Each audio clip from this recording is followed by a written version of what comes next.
we can have a bigger majority. You get that, you get the Senate, we're going to make big radical changes. I've talked to President Trump and all my colleagues about what that first 100 days looks like, and you will see proof right out of the gates. I mean, aggressive changes to the regulatory state, the deep state, the bureaucracy that's turned on the people and weaponized against them. That was good old MAGA Mike Johnson saying that if Trump wins and the Republicans expand their House majority and take the Senate, that he's already spoken with Trump about making big radical changes, aggressive changes to the government within the first 100 days. They're gonna be the biggest, radicalist changes, folks. So big like my hands and so aggressive just like me when I grab women by their privates. And Mike's statement here is somehow both hilarious and terrifying at the same time. Let's start on the bright side with the funny part, and that who the hell even knows if Mike Johnson will remain speaker up until the election. You've got Republican congressmen dropping like flies. Look at, why is Mike Gallagher from Wisconsin,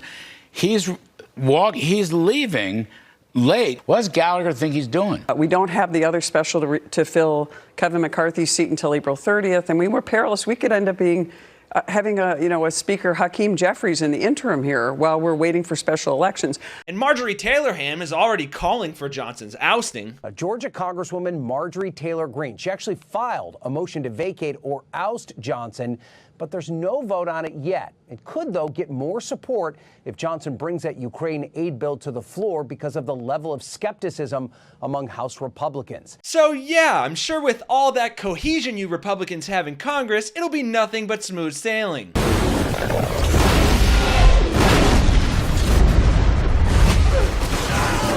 And on top of the ship show that is the current role of the Speaker of the House, it's also funny how he's jumping to the conclusion that anything will get done under Trump, let alone big, aggressive, radical left, sorry, buzzword, changes. Republicans may not remember because apparently their mental acuity and memory are both equivalent to those of a goldfish, but Trump didn't do a lot of stuff. What was that big one he said he was gonna do?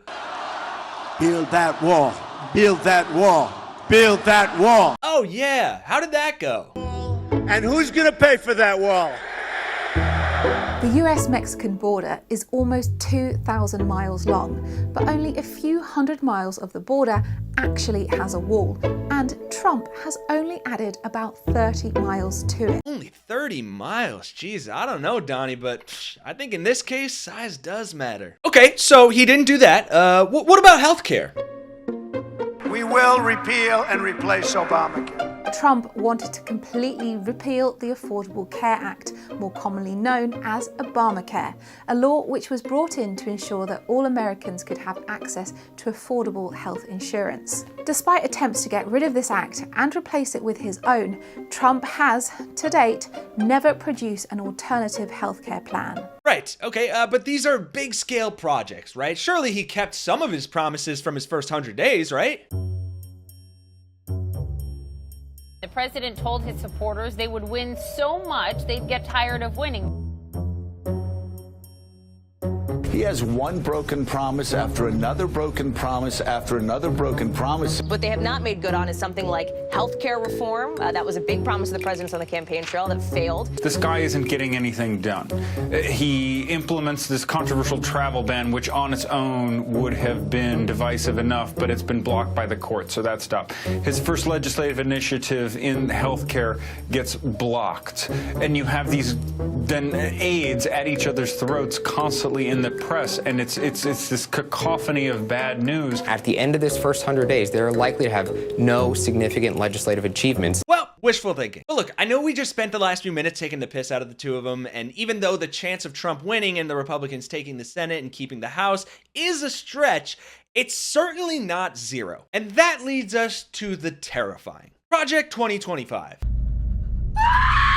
We need to talk about Project 2025. He says, "You're not going to be a dictator, are you?" I said, "No, no, no, other than day one." Created by Trump's longtime allies at the Heritage Foundation, along with more than 100 other conservative groups, a 920-page document outlines conservatives' plan to rescue the country from the grip of the radical left. It means that if Trump is elected, the GOP would attempt to implement overreaching bills like the ones popping up in Florida, Texas, Alabama, and other red states federally. Yeah, remember all those stupid, terrible, disgusting bills that have been getting passed in red states? Well, they want to federalize those. We're talking about the fascist greatest hits here, like bills banning critical race theory, the Don't Say Gay bill, the one barring trans youth from getting gender-affirming care, banning abortion, and even classifying embryos as friggin' people. And given that the majority of the country disagrees with every single one of these bills, that sounds less like big radical changes and more like, oh, I don't know, authoritarian minority rule. But it gets even worse, because just listen to how they plan on making those changes. The document says the GOP will reach its goals by using presidential power to bypass Congress and by destroying what they call the administrative state, which refers to the agencies that try to ensure clean and safe air, food, water, drugs, and consumer products, and that also hold big corporations back from making more money. So that's what Trump means by day one. He plans to fire and replace tens of thousands of government employees who don't agree with him to elevate his power. And yes, he can do that. Yeah,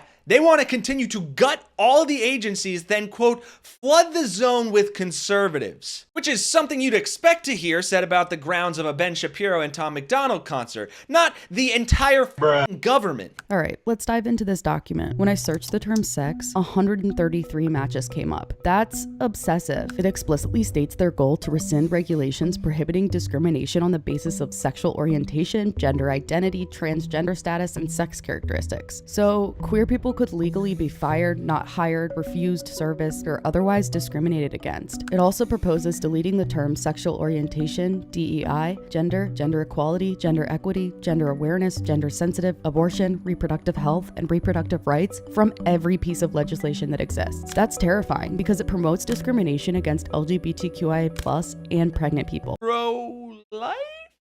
Pro-straight white life, preferably with a six-figure household income. Got it. And speaking of pregnant people, it also proposes pushing as hard as possible to protect the unborn in every jurisdiction in America, aka a national abortion ban. They plan to go after education too, just like they have in red states. The authors propose eliminating the entire Department of Education, which they say injects racist, anti-American, ahistorical propaganda into America's classrooms. Yeah, the whole Department of Education. You know, actually, the more I think about it, maybe that does kind of make sense, because somehow the American education system produced almost 74 million people who thought this moron should lead the nation again in 2020. So maybe we can let that one slide, burn it to the ground. As part of its economic policy, it wants to eliminate regulatory and procedural barriers for companies and prop up the oil industry, which it says is not an environmental problem. This is all just the tip of the iceberg. It's a document filled with endless contradictions, going back and forth between ideas of big government and small, going after monopolies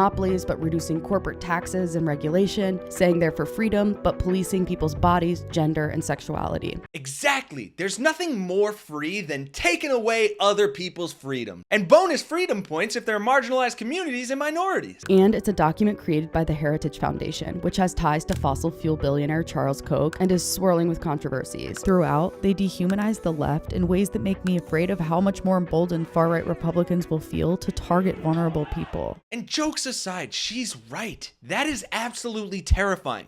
And we've already seen the real and devastating effects that these atrocious far-right policies can have on people within these communities. Whether it's Next Benedict getting bullied to death because of their gender identity, or a 13-year-old Mississippi girl being forced to give birth after being raped by a complete stranger. These are authoritarian, hateful, anti-human policies that these morons are trying to make national law. And thankfully, a lot of them, like their constituents, are morons, but some of them aren't. If Trump returns for a second time, he may not be bumbling his way through as much as he did in the first term. And even with the idiot-in-chief being only slightly less qualified for the job than a chimp, his administration was still able to stack the Supreme Court and much of the judicial system. He was still able to gut and dismantle government agencies, and he will do that again. The people behind Project 2025 do not want to make America great. Hell, they don't even want to make it America, because the end result and the means to that end are far less American and far more Unser heiliges Reich der Zukunft heil! Thanks for watching. If you enjoyed the video, please drop a like and subscribe. It helps the channel a lot. Also, let us know down in the comments if a Project 2025 deep dive video is something y'all would be interested in. And make sure you hit the notification bell so you get notified anytime we drop videos. For Really American, I'm Kenny Hesse, and I'll see y'all in the next one.